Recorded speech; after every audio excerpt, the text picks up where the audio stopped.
What up, my people? Today we're making some sterling silver shot.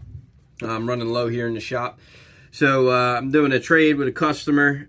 He has a bunch of, I don't know, flatware, candles, or whatever. I haven't opened this box yet, but he has quite a bit of sterling he's trading in for 909 silver. So basically I'm giving him whenever we will make the shot, and we should have it all processed today. But we'll go whatever spot price is for sterling minus $1, and that's for every ounce. So he'll be able to use that credit on my auctions, and actually he already racked up quite a few bars in the auction, so we're going to do a nice little trade deal. And it helps me out too because, like I said, I'm running low on the sterling and chain making and all that good stuff. So we're doing an unboxing here. All right, just got this in, I believe, Friday. I was working at the firehouse. So had the lady come down and secure it. Always send your precious metals well packaged like my man did here. Good tape. Alright, see what we got. Oh yeah, look at this. He's been stacking some sterling for a while, and now he's looking to cash it in for the 999. Looks like we got a sterling flute. We'll be breaking that down. It looks like it's solid sterling, actually, the way he has it crimped in here. Wasn't too sure what to see. Go through what the nuts and bolts and all that good stuff. Good old candlesticks. Looks like they're in here. All right, we're gonna break all that down. We'll get it melted. That's good. The box is empty. And with this too, with these kind of trade deals, I like to be what would be the word? I guess clear, clarity for both my customer and I. Just stuff like, you know, he might have noticed that hole was in there. Oh, there's nothing. Make sure it fell out. Just stay clear. Look at this, man. My man got bags for days. Bags of it. Mostly all candlesticks, which I'm loving because it's a foil, so it can be easily cut down and put into the furnace, which I'm going to show you all that later. Getting it, still going. I'm going to show you guys these things. They're pretty cool. I haven't had the pleasure of actually having these. These are old school baby rattles. How cool is that, man? Still not done emptying all the bags. He has quite a bit. I'm actually have to get another tray here. But I thought these were pretty cool. Looks like back in the day. It's pretty cool. I might actually keep the, I don't know. We'll see. They're pretty cool though. Keep them going. Alright, so we got everything in this tray. It's quite a bit, so I had to get another tray. So next step is what we're going to do. A lot of it looks pretty clean. I did see a couple pieces that we're going to go through, but you're going to take a rare earth magnet, right? And we're just going to go through the batch. We'll put any stuff that needs work, we'll put on the plate. And what I mean by work is some candlesticks and some other pieces at joints. Where's this piece right here? All right. So sometimes there's these brass and metal rings. See that? That's not sterling. So we want to be able to clean that all out because we don't want that in our stuff, you know? So you just hit it with the magnet. It's not magnetized, but it's brass. So what we're going to do, we'll put that in the fix them up pile. We'll sort that all out and get it going. Bet. We got bracelets. We got candlesticks. No flatware or anything like that. He's a collector of... do you know what? The reason why, actually, is he does the same thing I do. Flatware is 100% pure silver, right? Or sterling silver, I should say. So you get whatever that fork is, that is the weight of the silver you have. With candlesticks, there's more room. If you do it enough, you start learning by looking at the size of the candlestick exactly how much silver is in there. Because it's cemented. There's a cement base in there. So if you put that on the scale, that's not the weight of the silver because you have a rock on your scale. So it's the foil, the bases, stuff like that you break down. Now, that's so funny that I realized this, that he does the same thing I do. After doing this for over 15-something years, I can look at certain things, candlesticks, salt and pepper shakers, stuff that has the cement in it, and I can kind of gauge where it is, where other people that haven't been doing it that long know it's sterling, but they don't know exactly how much. And you can make you can get better deals that way, because people are not willing to bid as high on it, but you know roughly right around where. I used to have a book where I measured candlesticks, and they would have in the eBay settings like, hey, or description, this is a 6-inch candle by whatever. And just by that, I got really good at being able to say, hey, this is how many ounces of silver with the pair you'll get. And then I could play the money game, right? Anyway, we're going to go through with the magnet. There's just a couple pieces I did see that have the brass rings still attached, but he looks like he did pretty good. Clean out wise, we don't want any of that in there, but we'll just take it, pull it on this. I wanted to try and salvage the rattle. I don't think I can. Maybe this one. This is pretty cool, but it is dented up a little bit. I'm pretty sure that there's probably a sterling ball in there, but I just got to make sure because we don't want no impurities, so we're going to cut that open. We got some of the brass rings, this little cap of something might have been like a salt and pepper shaker. See how like the brass in there, so it has just a foil covering on it. So I'm gonna get little pliers in there, rip that off. Bracelets, stuff like that. He has also in there. The pins in there, some of the times they're not sterling, but we're just gonna keep that anyway. And clean that up, I guess, but we'll see. And then these might be solid, but I just got to break that knuckle off just to double check. This is just a big knob of some sort. Same thing, the crease points where they connect. I'm going to break them and, just double checking it. That's all. But other than that, it's pretty damn clean, man. He's got a nice load here, and we'll get it going. We're going to get it dry weighed once I go through the flute and see exactly, the difference between the dry weight.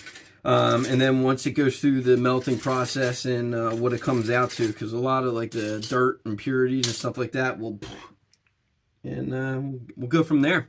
All right. So I'm glad I've opened up the baby rattle, because it wasn't a sterling ball in there. More like a dirt ball, I guess, but gotta check the other side. But yeah, she's pops right up on there. So we're gonna get rid of that. Remember I showed you that cap, whatever, but this is the brass pieces that were in it. And this is that cover. Bam. Got that separated.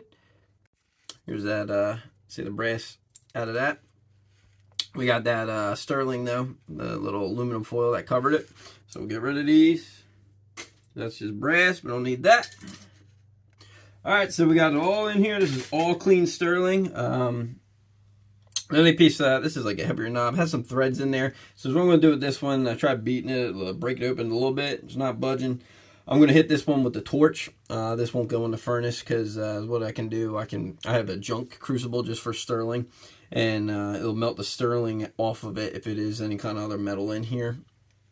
We'll see exactly what's actually in here, but we'll keep this separate. And now onto the flute. So we got our flute pieces here, a couple of this stuff, some stickers, and I guess that was padding on it. There. We're just going to go through, bust these buttons off, make sure everything is completely sterling like we did on that. You can kind of see any like joints or anything like that. We'll rip this off just to make sure everything's good to go, but it looks pretty damn good. This is all pretty much solid. Looks like he worked some pieces of this too already, but we'll double check these. Like I said, the buttons have like foam padding in there. We'll get all that bullshit out. So, all right. So for the flute, the little like button holder thing. We'll rip that shit off, and the buttons are all solid sterling. I did cut open the tube, though. It has some kind of a black, it's another, yeah, it's a magnetic filler. So, if I can get a bite on it, I'm going to strip it out. We'll see. It does have like a thicker, like a tubing going around, but yeah, we're going to see if we can get that off for him. If not, might be able to hit it with a torch, and hopefully that metal, we'll do a test piece, see what's actually in there. Maybe it'll burn out with the torch, but we'll see. A little cork action in there, breaking that down, peeling her back, and we'll work on these buttons. We're getting it. All right, we got all the buttons cleared out. Yeah, got some cork out of there. Just a bunch of little metal infused pieces. I'm gonna work on this little plate, getting the actual sterling out. I don't know what is in. It's some kind of metal that's in this tube here. But we're gonna get as much sterling as possible. Clean this off, like those little connection pieces, shit like that. And then we're gonna get her weighed up. There she is, the whole tray. Let's see if I can get this down. No. Bam. That's a heck of a lot of sterling. We're going to go get the scale up here. So we'll weigh it out, see what the weight is, and then, actually, I got to break this open too. I want to. Do you know what? No, we'll keep that. I'm just going to, because I'm going to keep that personally. I always wanted one of these. So I'm going to just weigh that out. We'll see what it is, and then we'll get it all melted down, and then see what the final ounce is. These pieces here, they have like this, like I said, this metal tubing in it. So these are the brass rings. We can get rid of them. But yeah, we're gonna hit this with the torch. This piece too, I'm pretty sure it's all solid sterling. I just don't know if there's a metal piece in there containing the threads, because it's pretty heavy and thick. I'm going to whack it with a hammer a couple more times, see if I can get her to pop open. But if not, I'm going to hit it with the torch, melt it down. Then if there's steel or anything else in there, I mean, it's not magnetic, so I'll think it's all sterling. But if there's a foreign object in there, it'll come right on out, and I'll pop it out and throw the bead of silver in with the rest of the shot with the final measurement. Yeah, buddy. All right, weigh-in time. We got our scale here. It's zeroed out. We checked it with the 500 gram weight, wherever the heck I just put it. But we're good to go. We'll just, because this is a lot of sterling, we're going to have to do this in increments. So we'll got our pen and paper here. We're going to measure it in OZT, and we'll just go through this entire batch, moving it over to this new tray over here. And we'll get the weight after we add it all up, and see exactly how many ounces we have before the melting. It won't be a crazy huge difference, but some of this residue, stuff like that, so you will see a slight loss in weight, but nothing crazy.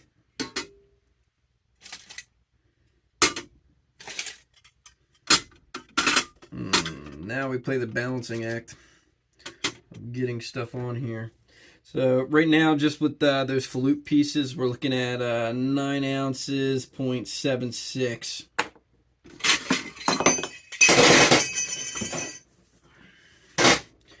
I'll do some bracelets next.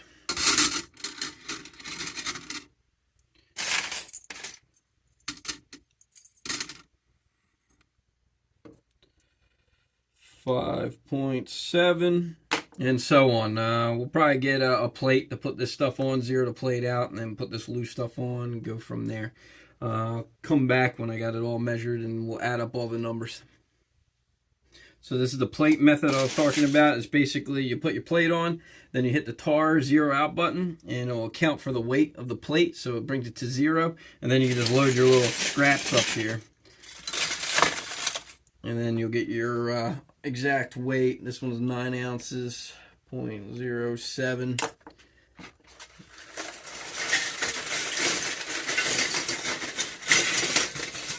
Make sure not this one. You always put your plate back on, make sure it zeroes out again, and continue loading.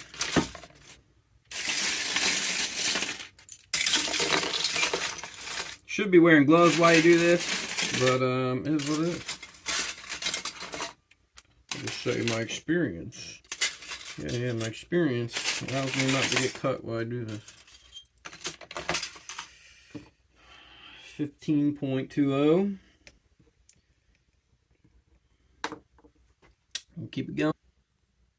All right, final plate is 14.47. So we're going to add these 1, 2, 3, 4, 5, 6 weights up, and get a total here in a second. Need my calculator though. All right, so all totaled up, we're at 64.7 OZT. I had to start using multiple plates because that tiny tray wasn't holding it all. And yeah, so that's what we got. 64.7 OZT. We're going to go out there, start melting it all down, and then we'll get it in the shot form. Have to run out. Oh, no, yeah, I got crushed ice. Yeah, I got a bag of crushed ice already. So we're going to go melt this all down a shot, and then we'll throw it back on these trays, put it on the grill so it can dry out, and then we'll remeasure again, see where we're at. So we set up outside. When you're doing this stuff, melting this stuff is made. Some of it could be 100 years old, God knows what. But the glues and the dirt, the grime, all that is nasty stuff to be breathing in. So you kind of want to have a very well ventilated area, or you could do it outside like I'm going to do today, just because it's also better lighting. So to do this, we got my tabletop crucible. This is what we're going to be using for like this smaller stuff. Stuff like this, the buttons, all that stuff is going to be going in there. We're going to pile that on. While that's warming up, I got a brand new crucible for this because this is quite a bit of sterling. And you don't want to cross-contaminate ever your metals. You always use a different crucible for your 999 and a different crucible for your 925, because the copper inside the sterling, right? You don't want to jeopardize the purity of your 999. But while that's heating up, we'll be sticking the smaller stuff in there. We'll be bending this, tearing all this stuff, getting it to where it can fit in the crucible. And then the bigger stuff, I'll be hitting with the torch later on. Get this crucible filled up while it's heating up. Then we'll start ripping this stuff down, getting it smaller. And then, like I said, the bigger stuff, I'll use my torch and another crucible. This stuff will melt quick. You fit her all in there. Bam. Alright. See that shit? That's the shit I was talking about. Don't breathe that in. Nastiness, man. Kid's coming out with 3 eyes and shit after you breathe that in. We're getting there. Throw a little borax in there. Almost ready for our first pour. Alright, we got a 5-gallon bucket with the crushed ice in there. Sterling's thrown in there. We'll grab our graphite stick, add a little bit of borax, and clean that slag off, and then we'll dump her in.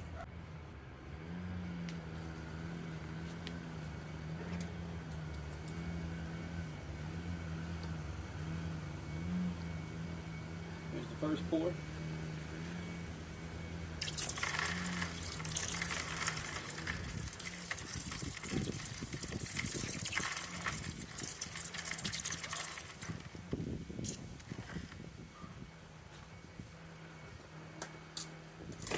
Load her up.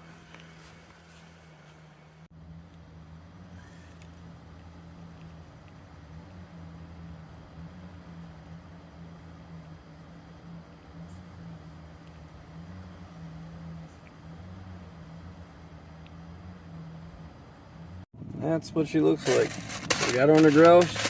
We're going to just get that moisture out of there, dry it out, move it around a bit. While this is drying out, we're going to go mess with those pieces, that troublesome plate. So I'm able to melt this the sterling, I guess I don't want to call it foil because it's pretty thick. I'm happy I'm able to do this for this customer, be able to get the rest of this off.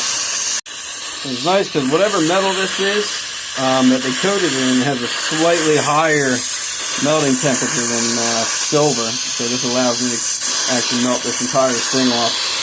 I just gotta be careful not to go where this gets to the point where right there almost, see how it started bending? We don't want that melting. Look at that, that was almost an ounce of silver I was able to salvage off those piping.